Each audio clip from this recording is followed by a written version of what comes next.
Commercial development in Perry Township frustrating people living nearby. One Christian church on McFarland Road, just north of Southport Road, calling a meeting tonight to discuss plans to build apartments on church property. The church says the units will be for senior housing for members of the congregation.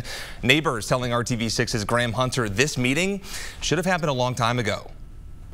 It's a proper way of pursuing projects. One Christian church's project plans to build senior housing have been denied by staff with the Indianapolis Department of Metropolitan Development because the addition of the housing units would mean more than 50% of the church's property is being used for something other than being a church. The church is appealing the decision. I think communication could have been key. So far, there hasn't been much of that between the church and the community. Pastor Jeff Stratton previously told us he thought he wasn't required to hold a public meeting about the project, so he didn't.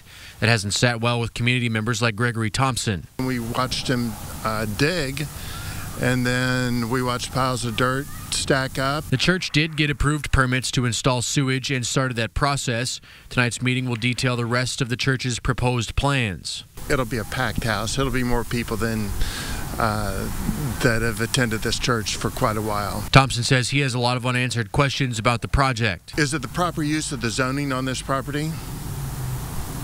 That's the biggest question, is the proper use. So far, the city has said no.